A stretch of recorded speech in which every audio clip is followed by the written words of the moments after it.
para Mateus capítulo 18, versículo 23 em diante. Eu quero ler com você. No final a gente vai orar pela Adriana, orar pelos irmãos, desafiar aqueles que querem entregar a vida a Jesus. E, enfim, Deus vai fazer coisas lindas aqui ainda. Eu vou pedir só que muda para a versão aí, a João Ferreira de Almeida, para ficar mais fácil para os irmãos entenderem. Tá certo? Ok. Diz assim, ó. Mateus capítulo 18, versículo 23, está escrito assim: por isso, o reino dos céus pode comparar-se a um certo rei que quis fazer acerto com os seus servos. E começando a fazer contas, foi-lhe apresentado um que lhe devia 10.000 talentos. Ele devia quanto, gente? 10.000 talentos. E não tendo ele como que pagar, o Senhor mandou que ele e a sua mulher e seus filhos fossem vendidos com tudo que tinha, para que a dívida se lhe pagasse. Então aquele servo prostrou-se, o reverenciava, dizendo: Senhor, seja generoso comigo e tudo te pagarei. Então o senhor daquele servo, movido de íntima compaixão, soltou e perdoou a sua dívida. Saindo, porém, aquele servo, encontrou um de seus conservos que lhe devia 100 dinheiros. E, lançando mão dele, sufocava-o, dizendo: paga-me o que me deves. Então seu companheiro, prostrando-se aos seus pés, rogava, dizendo: seja generoso comigo, e eu te pagarei tudo. Ele, porém, não quis, antes encerrá-lo na prisão, até que pagasse a dívida. Versículo 31. Vendo, pois, os seus conservos o que acontecia, contristeceram-se muito e foram declarar ao seu senhor tudo o que se passara. Então o seu senhor, chamando à sua presença, disse: servo malvado, perdoei toda aquela dívida porque me suplicaste. Não deverias tu igualmente ter compaixão do teu companheiro, como eu também tive misericórdia de ti? E indignado, o seu senhor o entregou aos atormentadores, até que pagasse tudo que devia. Agora, olha o versículo 35. Assim vos fará também o Pai Celestial, se de todo o coração não perdoardes cada um seu irmão as suas ofensas. Deixa eu ler aqui na linguagem de hoje, vamos lá. E Jesus terminou dizendo: é isso que o meu Pai que está no céu vai fazer com vocês, se cada um não perdoar sinceramente o seu irmão. Amém? Deixa eu respirar. Deixe sua Bíblia aí aberta. E deixa eu abrir aqui um parêntese para agradecer a todos que trouxeram ali alimentos. Eu deixei um recado no grupo da igreja e 5 minutos depois cheguei a receber a primeira mensagem. Uma cesta básica eu dou. 10 minutos depois, outra pessoa, eu estou dando mais uma. Eu disse: então vou manter o recado. À noite a gente recolhe porque a gente vai abençoar mais pessoas, né? A situação é aquela que eu contei para vocês lá no grupo da igreja. E Margarete ouviu, né, o áudio. Não é triste, Margarete? É porque o povo da Viva Fé aqui é uma bênção. A gente aqui é um pedacinho do céu. Mas já imaginou o cara cobrar R$210 para orar por você? Ore por mim aí, me dê 200. Passa um Pix para mim aí, transfira via Pix. A mulher ficou desesperada, ela fez: eu não tenho nem comida, como é que eu vou mandar R$200 para esse pastor aí? Então eu garanto a vocês que amanhã ou sexta-feira, é aqui em Umbuzeiro, não é muito longe não. Nós vamos lá abençoar essa vida para a glória de Deus. Eu quero agradecer a todos vocês que foram generosos e trouxeram alimentos. Alguns doaram a cesta completa. Amém. Então, já que tem muitos, a gente vai poder distribuir para mais umas 2 pessoas, pelo menos. Tá certo? Vocês são uma bênção. Mas deixa eu voltar para cá. Meus irmãos, deixa eu sublinhar aí Mateus 18. Bom, esse texto aqui não é novo, né? Não é desconhecido, não é estranho. Você já deve ter lido isso, né? Eu já li também algumas vezes. Até, meu irmão, que eu vou dizer o seguinte: tá bom, bonitinho, né? Texto legalzinho, bacana. Né? Jesus está falando sobre perdão. Pedro tinha acabado de perguntar a ele assim, ó, se você ler alguns versículos antes, Pedro pergunta assim: Jesus, a gente deve perdoar quantas vezes uma pessoa? Umas 7 vezes está bom, né? 7 está bom, né? Aí Jesus fala assim: ó Pedro, 7 não, mas vamos lá, quem sabe 70 vezes 7? Aí Pedro não falou mais nada. E aí ele começa a contar essa parábola, esse é o contexto. Pedro pergunta a ele sobre perdão, ele dá uma resposta, uma hipérbole, né? Ele faz um exagero proporcional, intencional, e depois ele começa a contar essa história, irmã, essa parábola. E o que essa história me ensina aqui? De um homem, um rei, algumas versões dizem um rei, outras versões falam o Senhor chama os seus servos para acertar as contas. Isso te faz lembrar alguma coisa? O Senhor dessa parábola representa Deus.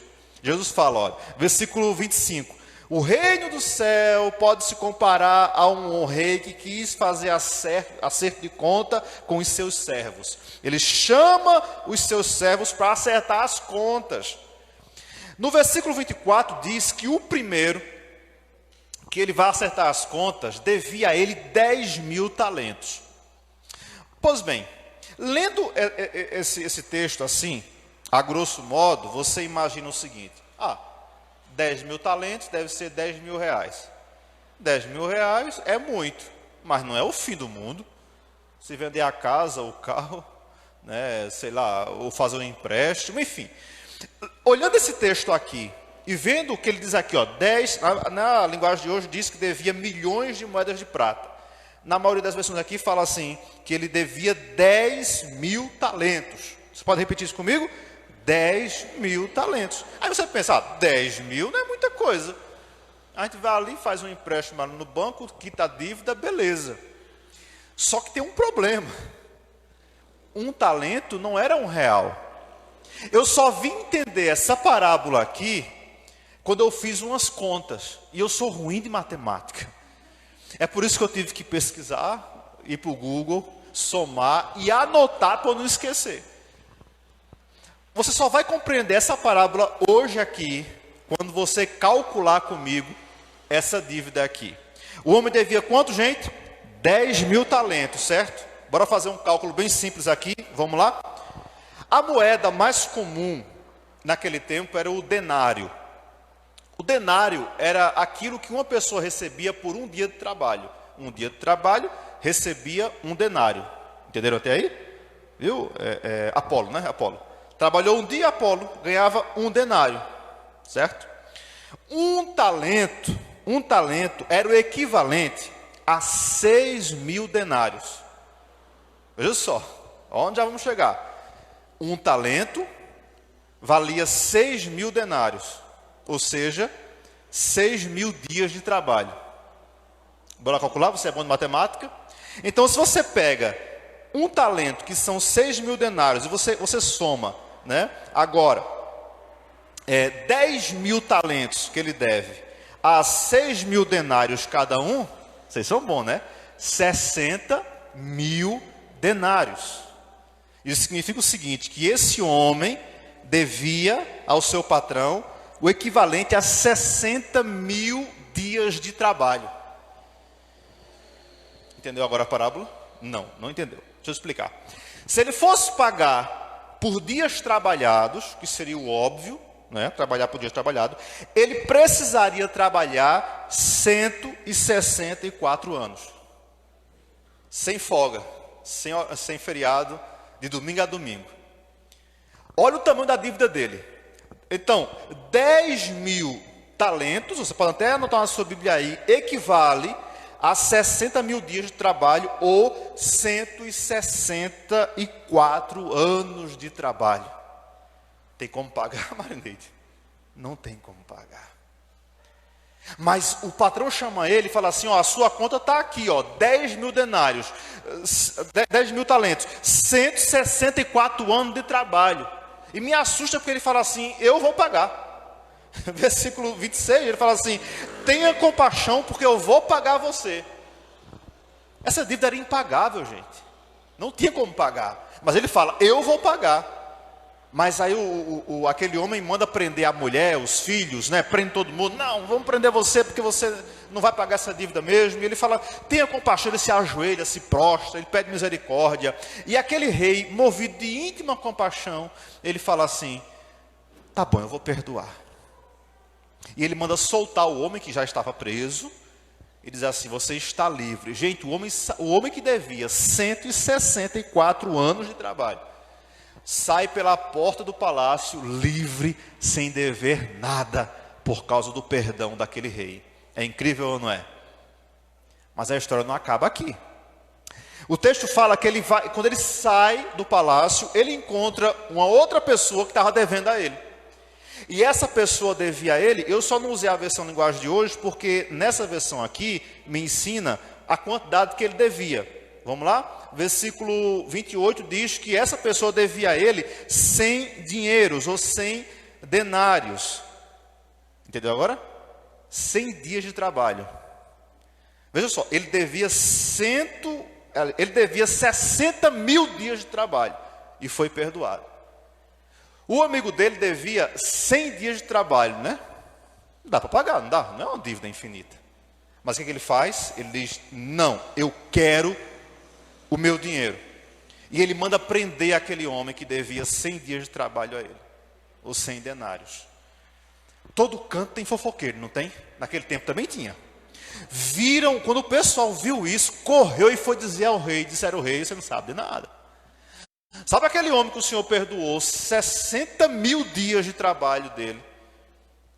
Acabou de mandar prender um ali que devia 100 dias a ele. O rei ficou furioso e falou assim, tragam ele aqui agora. Trazem ele à presença do rei e o rei fala, servo malvado, eu te perdoei 164 anos de trabalho. O outro te devia 100 dias e você não perdoou o outro. Agora você vai ficar preso aqui, vai ser atormentado. Aqui diz que eu vou te entregar aqui aos atormentadores e você vai ter que pagar tudo que você me deve. Ou seja, vai morrer na prisão porque não tem como pagar. Essa parábola ficou mais clara para você? Preste atenção. Esse homem representa Deus. Essa dívida era a dívida que nós tínhamos com Deus. Nós tínhamos uma dívida impagável. Irmãos, vou repetir, nós tínhamos uma dívida com Deus que não tinha como a gente pagar. Mas o que ele faz? Ele perdoa a nossa dívida. Irmãos, esse homem somos nós. Nós somos perdoados. À medida que quando Jesus conta isso aqui, ele fala assim, versículo 35 está claro, ele fala assim, do mesmo jeito o Pai Celestial, Ele só vai perdoar você se você perdoar as ofensas dos seus irmãos ou do seu próximo, como tiver aí na sua versão. Veja só, a nossa dívida com Deus era impagável, não tinha como a gente pagar. Mas Deus vem e fala assim, eu vou te perdoar. Ele pega o filho dele e obriga o filho dele, Gardanha, a pagar a dívida por nós. A dívida que a gente não conseguia pagar, Jesus vem e paga a nossa conta. E é isso que Paulo fala muito aos Colossenses, dali por diante ele fala muito sobre pagar a dívida está paga. Gente, Jesus pagou a nossa dívida, a dívida impagável, ele pagou. Mas ele deixa uma ordem, façam o mesmo. E eu queria nessa noite mexer com você. Ouça bem, altar não é lugar de conforto, aqui é lugar de confronto. E eu queria muito que você entendesse algumas coisas. Eu vou te fazer algumas perguntas. Não me responde agora, você pode até mandar uma mensagem depois para mim, falando sobre o assunto. Mas eu queria só trazer à sua memória algumas questões. E queria intitular aqui essa mensagem, para o pessoal do YouTube, né? Eu queria intitular essa mensagem como Eu Preciso Perdoar. E eu começo por mim, eu preciso. Eu podia dizer assim, você precisa perdoar. Não, eu preciso. Mas você também precisa. Então vamos repetir comigo e diga, eu preciso perdoar. Por que eu preciso perdoar, minha gente? Porque a minha dívida foi muito alta. E eu fui perdoado pela dívida que eu não conseguia pagar. Agora, e você? Você tem consciência do preço que foi pago por você? Você tem consciência do valor que foi pago para você estar aqui nessa noite? A ordem dele é clara, versículo 35, né? Assim também fará o Pai Celestial a vocês, se cada um de vocês não perdoar. Espera aí, fará o quê? O versículo anterior diz, colocou atormentadores, prendeu o homem e colocou ele para ser atormentado. Está falando aqui de inferno, gente. Ele fala assim: assim o Pai Celestial fará a vocês. Diga assim, diga, isso é comigo, diga, isso é comigo. Olha, fará a vocês, se cada um não perdoar de coração. Não é assim, tá bom, eu perdoo, vai, desaparece, some. Não, é perdoar de coração o seu irmão. Gente, isso é muito sério, isso está na Bíblia. Escute, eu preciso perdoar. E eu vou te fazer algumas perguntas aqui, por favor, não grita não, tá? Não responde não, para não ficar feio, vai ser na gravação.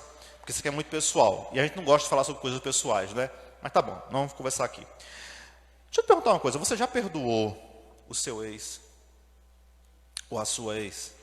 Já perdoou aquela pessoa que abandonou você? Gente, essa semana eu coloquei nós saímos da rádio, lá de Recife, e focamos na internet. Sabe qual é o resultado? Mais de 40 pessoas nessas últimas semanas entraram em contato com a gente. Algumas já estão aqui na igreja, converteram por causa do contato da internet. E eu vou colocar vocês, de 40 pessoas, pelo menos 35 para cima são mulheres. E é incrível, 90% delas é problema com casamento, com o marido, relacionamento. Gente que o marido foi... Uma me deixou angustiada, ela mandou uma foto para mim, um vídeo do filho dela. Uma criança, o cara foi embora, deixou a criança em casa, e o menino chama pelo pai o dia inteiro, deve ter em torno de uns 5 anos. E o menino está doente, chama pelo pai, ela mente, diz que ele viajou, mas não viajou, ele foi embora, está com outra já. E o menino está sofrendo dentro de casa, está uma coisa terrível, ela pergunta: o que eu faço? Me ajuda aqui. E a gente ora, mas veja que situação, o menino está condenado a passar o resto da vida doente por causa de um irresponsável que foi embora. Talvez você que esteja em casa aí acompanhando, passou por isso ou tenha passado por isso. E a pergunta aqui hoje é: você já perdoou o seu ex ou a sua ex? Outra pergunta: você já perdoou os seus colegas de trabalho que trapacearam com você? Ou o seu chefe chato, bruto, ignorante? Gente que fez mal a você lá no ambiente de trabalho. Você já perdoou essas pessoas? Você já perdoou a sua antiga liderança? Ou as igrejas que você passou? Aqui na Viva Fé nós temos pessoas que vieram de outros ambientes, certo? Alguns estavam afastados, mas converteram em outro lugar, estavam sem igreja, vieram para cá. E muitas pessoas, às vezes, chegam na igreja, elas chegam com uma mágoa da sua antiga liderança. E sabe o que acontece? Porque foram maltratados, foram pisados, humilhados, roubados e por aí vai. Uma série de situações. Mas sabe o que eu tenho aprendido? Ninguém consegue avançar, crescer espiritualmente, se guarda mágoas lá de trás. Pergunta: você já perdoou a sua antiga liderança? Você que está em casa aí, que está desigrejado, está no IBGE agora como desigrejado, porque não confia mais em igreja nenhuma. Não, eu não confio mais em liderança nenhuma, em pastor nenhum presta. Essa história eu já conheço. Mas você já perdoou o que fizeram com você? Ou não? Você precisa perdoar, sabia? Precisa perdoar. Próxima pergunta: você já perdoou os seus pais? Mãe? Pais? Eu li um relato científico, um estudo que diz o seguinte, que não existe filho que não precise perdoar os seus pais. Todos os filhos precisam em algum momento da vida perdoar alguma burrada que os pais fizeram. E a pergunta é: você já perdoou eles? Porque, ok, sua família é uma bênção, você cresceu num ambiente saudável, amém. Mas olha o que tem de gente que foi abandonado pelos pais, que foi criado por outras pessoas, que foi desprezado pelos pais, que foi criado com outros parentes, gente que nem conhece os pais. Mas a pergunta é: você já perdoou eles? Eles precisam do seu perdão, sabia? Vou fazer uma pergunta: você já perdoou o ladrão que te roubou? Sim, espero que ninguém tenha passado. Acho que alguns aqui passaram pela terrível experiência de ser assaltado, por exemplo. Já perdoou aquele criminoso? Quem sabe ele feriu você, machucou você. Se você teve um parente, um amigo, uma pessoa próxima que morreu vítima de um assalto ou de uma investida dessa qualidade, pergunta: você já perdoou essa pessoa? Estou acabando já, tá? Próxima pergunta: você já perdoou as pessoas ou a pessoa que te abusou na sua infância? Ou que abusou de você na sua infância? Ou você ainda carrega esse fardo com você? Última pergunta: Você já perdoou pessoas que te deram prejuízos financeiros? Gente que fez dívida no seu cartão, se entregou de você. Gente que pegou dinheiro emprestado e sumiu, bloqueou você em tudo quanto é rede social. Já perdoou essas pessoas ou você volta e meia fica lembrando, se mastigando, relembrando, xingando, maltratando essas pessoas? Quem sabe você diz assim, não, eu quero a justiça, pastor, eu quero justiça, eu sou uma pessoa que quer justiça. Comigo é o seguinte, é olho por olho, dente por dente. E eu quero que ele sofra, me fez muito mal, né, me humilhou, me envergonhou, me abandonou, me deixou nessa situação aqui, fiquei quase louca ou quase louco, eu quero que morra, eu quero que adoeça. Porque muitas pessoas, quem não consegue perdoar, começa a desejar o mal do outro. Ah, se pegasse uma doença, não, eu queria que ele sofresse. Eu já ouvi isso. Eu não queria que Deus matasse não, pastor. Eu queria que ficasse de cama assim, uns 5 anos, acamado. Sabe o que é isso? Não perdoou. Aí vem a raiva, o desejo de vingança. Deixa eu te contar uma coisa, vai te desagradar, mas fica tranquilo. Ó. Vingança não satisfaz ou não substitui o perdão. Quem é mais, não vou dizer mais antigo, mas quem tem mais de 30 lembra que no início, vou dar um exemplo aqui que muita gente vai lembrar. No início da década de 90, no YouTube tem isso aí. O Brasil ficou chocado com um crime terrível, terrível, terrível. 2 atores de uma novela da Globo, que faziam o maior sucesso naquela época, tiveram um pequeno problema. O ator matou a atriz a tesouradas. Foi terrível, foi uma desgraça que aconteceu. O mundo, o Brasil inteiro, os programas, né, só falaram naquilo, chocou o mundo todo. Ok, esse cara foi preso. Cumpriu a pena e foi liberto. Quando ele foi liberto, ele foi dar uma entrevista em um programa de televisão. Gente, foi o maior escândalo. Quase que o povo botava fogo no canal de televisão com todo mundo dentro. E sabe o que ele falou? Ele falou assim, eu já paguei o que eu devia à justiça. Mas por que o pessoal queria matar ele? Porque o povo não perdoou ele. Veja que a justiça não satisfaz a necessidade. Só o perdão, gente, é que satisfaz, sabia? Então você fala assim, não, eu quero justiça. A justiça ou a vingança, ela não anula o perdão. Por exemplo, alguém, eu espero que ninguém tenha passado por isso aqui, mas isso é muito terrível, mas imagina uma cena aqui, a pessoa perde um parente em um atropelamento, ou em assalto, coisa desse tipo. Aí a pessoa fica irada e fala assim, não, eu quero que aquele apodreça na cadeia, eu quero que seja feita a justiça, eu quero me vingar, só que a justiça, por mais que ela seja feita, não vai trazer quem morreu de volta. Ou seja, ela vai parcialmente resolver o problema, mas a única solução é perdão. Sabe por quê? Quem não perdoa vive atormentado.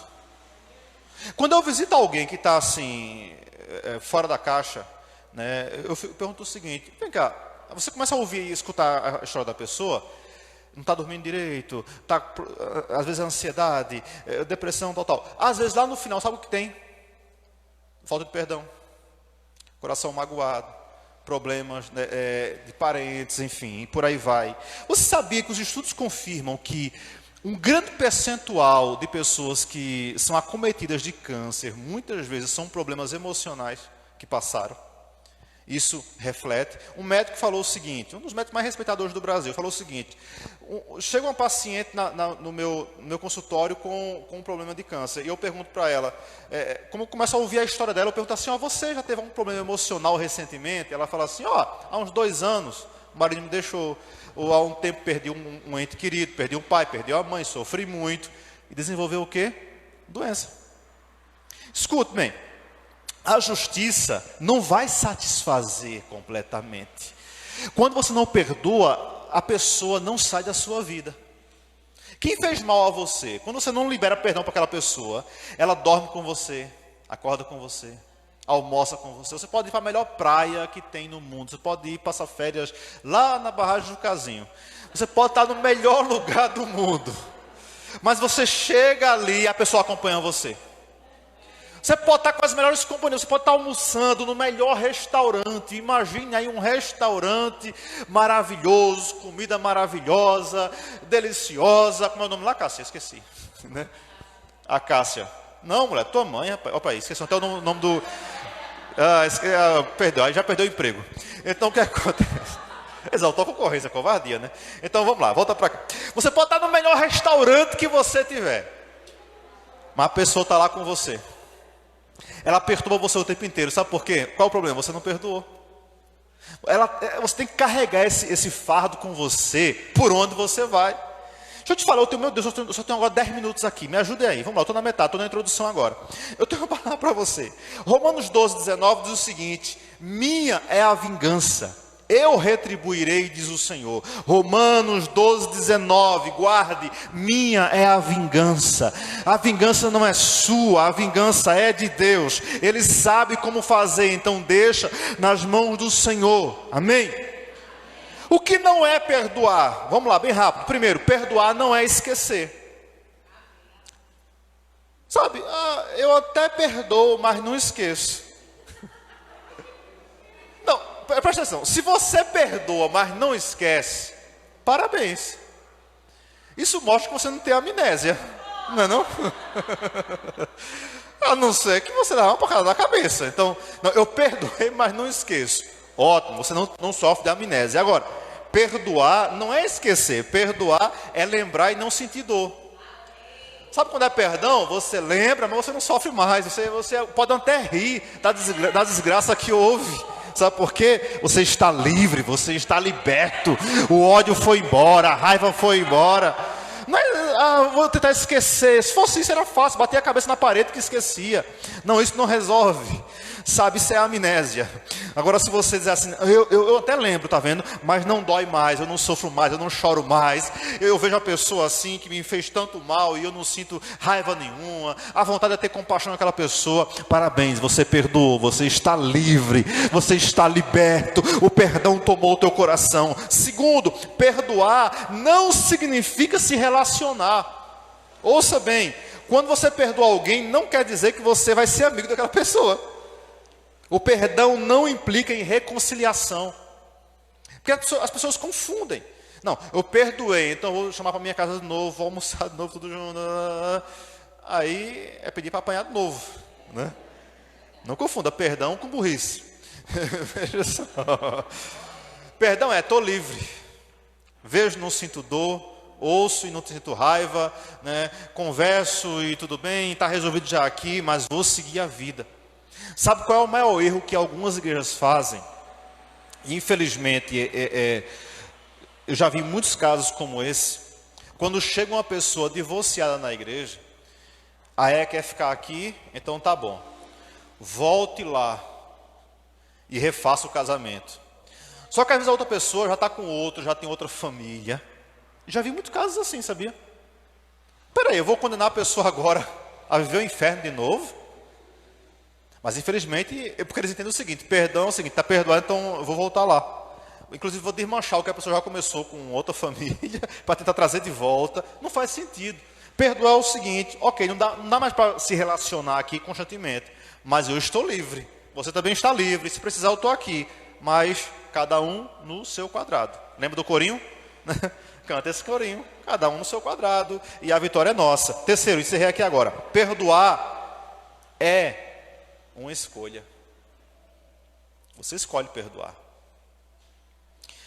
Mateus, coloca aí, Marcos 12, 25. Estou encerrando aqui agora. Marcos 12, 25, diz assim, ó. E quando estiveres orando, perdoai. Vamos lá? Comigo aqui, ó. Marcos 12, 25, 11, 25, perdão. Marcos 11, 25. Veja o que diz aí. Acompanha comigo aqui esse texto. 11, 25. 11, 25, ok.